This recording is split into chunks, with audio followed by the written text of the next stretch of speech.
had evidence from the Scottish industry who are concerned that more restrictive measures imposed by the Scottish Government in Scottish waters obviously causes a concern to them. The UK has to think in terms of an independent coastal state in negotiations with our neighbouring states. So on that basis, is there a risk that if the Scottish Government were to apply more rigorous restrictions in Scottish waters, that would only apply to the Scottish fleet, and we would end up in a situation where we were when we were in the CFP, where we applied our own local rules, but vessels coming in from elsewhere in the EU didn't have to necessarily follow those rules, or even from elsewhere in the UK if it was Scottish specific. That clearly would be a disaster. We do not want to put ourselves in a position where we just weaken our own fishing industry and we apply rules to ourselves and we're not applying to everybody else. And I think it's only fair that those rules apply to every boat that is going to fish in those waters. It's very welcome that you've attended today as a UK Government Minister. We actually started our meeting later today because the Scottish Government Minister declined the invitation to attend, and I think that will make it slightly difficult for our inquiry that Marie Goujon hasn't come in front of the committee in the way that you've made yourself available. What assurance can you give the Scottish fishing industry that every effort is made to make the most of the one big lever that we have in these negotiations, which is access to our waters?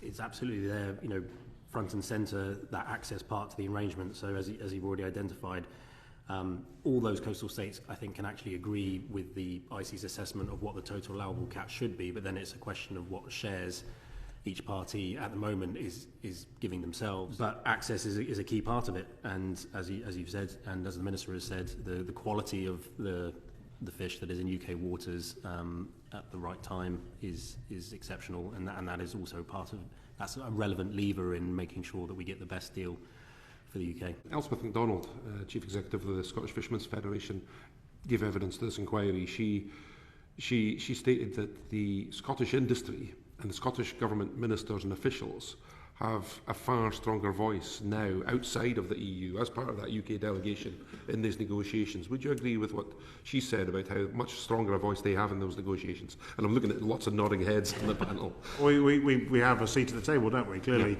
the EU would traditionally negotiate on our behalf with Norway and with Faroes. Now we have a seat at the table and we're representing ourselves. That's clearly a much stronger place to be in the room rather than awaiting the outcome of those discussions. By association, the Scottish Government ministers and officials feed in much more closer to those negotiations than they would have done previously. They go with us, I think. Yeah. They are in the room, and Mike works very closely with colleagues from devolved administrations, and they go to those delegations, they're present in the room and are part of those discussions. Minister, you mentioned you have these discussions regularly with the Home Office, as do I, as do we. Again, it was referred to earlier how the offshore deckhands being added to the skilled workers list was very welcome. I think it was about March 2021 on vessels over 9 metres. Obviously, on the West Coast, in the West Coast situation, as Dr. Whitford was describing earlier, we currently see a lot of people using the transit visa, and I think you've said in other inquiries, I think in the EFRA inquiry recently, that we need to move away from that transit visa situation. I totally agree with that, by the way. But what representations are you making to the Home Office to make sure that we don't leave a gaping gap there? Yeah, so I think that is exactly the point. So we recognise that has to end, but it's about how we bridge that gap and find a system that operates in the short term to allow people the window to move to a new system. And that's exactly the discussions that we're having with the Home Office. They're sympathetic to the challenges we face, and I don't really want to say too much more because I don't want to jinx myself or box them in. I don't want to preempt those discussions or cause any offence to the people that are there to ultimately will be there to assist us. The importance of understanding the English language from a safety perspective, if nothing else.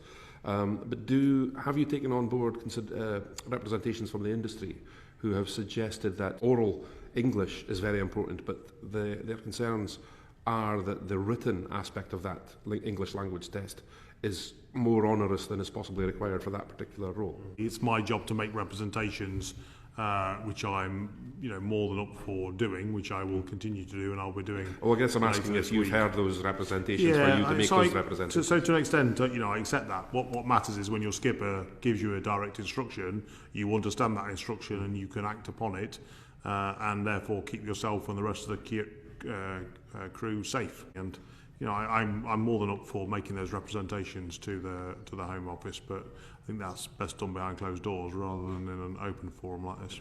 I appreciate that, and I appreciate your response. On the processing side of things, obviously we have access to labour issues there as well, and particularly in areas like North East Scotland, Banffin and Moray, where Mr Ross and I represent, and on the West Coast and on the islands as well. We have very low unemployment.